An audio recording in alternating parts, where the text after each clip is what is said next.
കേരളത്തിന്റെ സാമൂഹിക മനസാക്ഷിയെ നടുക്കുന്ന വാർത്തകളാണ് കഴിഞ്ഞ കുറച്ച് ദിവസങ്ങളായി പുറത്തുവരുന്നത്. പ്രണയവും അതിന്റെ തകർച്ചയും പിന്നാലെ ഉണ്ടാകുന്ന നിയമ നടപടികളും പലപ്പോഴും ചെന്നെത്തുന്നത് വലിയ ദുരന്തങ്ങളിലാണ്.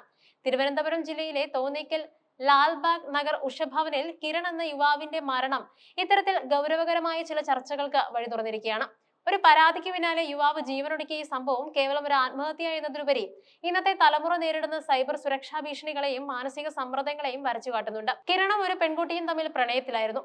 ഈ ബന്ധത്തിനിടയിൽ പകർത്തിയ ചില സ്വകാര്യ ദൃശ്യങ്ങൾ പ്രചരിപ്പിക്കപ്പെട്ടു എന്നതായിരുന്നു കിരണിനെതിരെയുള്ള പ്രധാന ആരോപണം. പെൺകുട്ടിയുടെ വീട്ടുകാർ നൽകിയ പരാതിയുടെ അടിസ്ഥാനത്തിൽ കിരൺ അടക്കം 4 പേർക്കെതിരെ മംഗലപുരം പോലീസ് കേസെടുത്തു.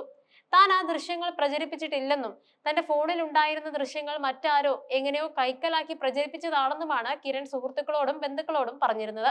എന്നാൽ കേസെടുത്തതിന് പിന്നാലെ പോലീസ് തന്നെ തേടിയെത്തുമോ എന്ന ഭയവും സമൂഹത്തിൽ നേരിടേണ്ടി വരുന്ന അപമാനവും കിരണിനെ തളർത്തി. ഞായറാഴ്ച രാത്രി സമീപത്തുള്ള സുഹൃത്തിന്റെ വീട്ടിൽ അഭയം പ്രാപിച്ച കിരൺ തിങ്കളാഴ്ച രാവിലെ അവിടെ തൂങ്ങിമരിച്ച നിലയിൽ കണ്ടെത്തുകയായിരുന്നു. പോലീസിനെ ഭയന്നാണ് ഇയാൾ സുഹൃത്തിന്റെ വീട്ടിലേക്ക് മാറിയതെന്നാണ് പ്രാഥമിക നിഗമനം. ഇന്നത്തെ കാലത്ത് സ്മാർട്ട് ഫോണുകൾ നമ്മുടെ ജീവിതത്തിന്റെ ഭാഗമാണ്. പ്രണയിക്കുന്നവർ തമ്മിലുള്ള സ്വകാര്യ നിമിഷങ്ങൾ ക്യാമറയിൽ പകർത്തുന്നത് പലപ്പോഴും വലിയ വിപത്തുകളിലേക്കാണ് നയിക്കുന്നത്. കിരണിന്റെ കാര്യത്തിലും സംഭവിച്ചത് മറ്റൊന്നല്ല. ആ ദൃശ്യങ്ങൾ കിരൺ തന്നെയാണോ പ്രചരിപ്പിച്ചത്, അതോ കിരൺ അറിയാതെ മറ്റാരെങ്കിലും അയാളുടെ ഫോണിൽ നിന്നും അവ ചോർത്തിയതാണോ എന്നത് ഗൗരവമായി അന്വേഷിക്കേണ്ട കാര്യമാണ്. പലപ്പോഴും ഫോണുകൾ റിപ്പയർ ചെയ്യാൻ കൊടുക്കുമ്പോഴോ അല്ലെങ്കിൽ സുഹൃത്തുക്കൾക്ക് ഫോൺ കൈമാറുമ്പോഴോ ഇത്തരം സ്വകാര്യ വിവരങ്ങൾ ചോരാൻ സാധ്യതയുണ്ട്. ദൃശ്യങ്ങൾ ചോരുന്നത് യുവാക്കളിൽ വലിയ മാനസികാഘാതം ഉണ്ടാക്കുന്നു. ഇത് പലപ്പോഴും ആത്മഹത്യ പോലുള്ള കടുത്ത തീരുമാനങ്ങളിലേക്ക് അവരെ നയിക്കുന്നുമുണ്ട്.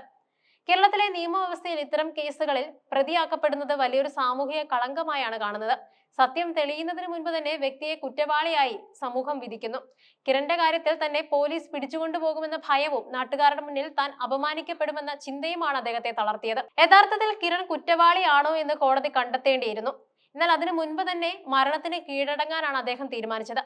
പരാതി നൽകപ്പെട്ടാൽ ഉടൻ തന്നെ അറസ്റ്റ് ചെയ്യപ്പെടുമോ എന്ന ഭീതി യുവാക്കൾക്കിടയിൽ വ്യാപകമാണ്. ഇത്തരം സന്ദർഭങ്ങളിൽ യുവാക്കൾക്ക് കൃത്യമായ നിയമസഹായവും കൗൺസിലിംഗും നൽകാൻ സംവിധാനങ്ങൾ ഇല്ലാത്തത് വലിയൊരു പോരായ്മയുമാണ്. ഈ സംഭവം ഉയർത്തുന്ന ചോദ്യങ്ങൾ, ഈ മരണം നമ്മുടെ സമൂഹത്തിന് മുന്നിൽ നിരവധി ചോദ്യങ്ങൾ ഉയർത്തുന്നുമുണ്ട്.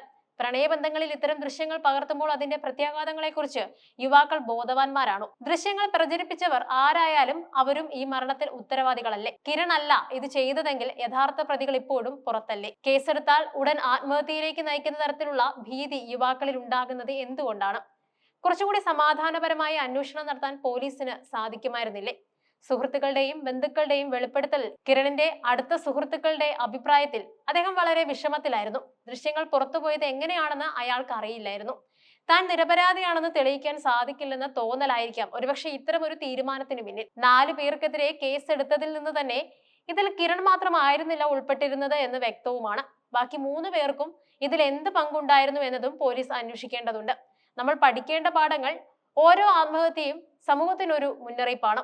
ഇത്തരം സംഭവങ്ങൾ ആവർത്തിക്കാതിരിക്കാൻ നമ്മൾ ചെയ്യേണ്ട ചില കാര്യങ്ങളുണ്ട്. ഇന്റർനെറ്റിലും ഫോണിലും ഒന്നും സുരക്ഷിതമല്ലെന്ന തിരിച്ചറിവ് എല്ലാവർക്കും ഉണ്ടാകണം. ഒരിക്കൽ ഡിലീറ്റ് ചെയ്ത വിവരങ്ങൾ പോലും വീണ്ടെടുക്കാൻ കഴിയുമെന്നത് ഓർക്കുക.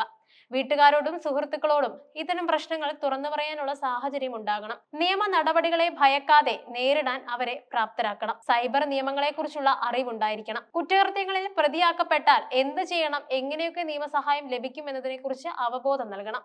കിരണിന്റെ മരണം തികച്ചും ദൗർഭാഗ്യകരമാണ്.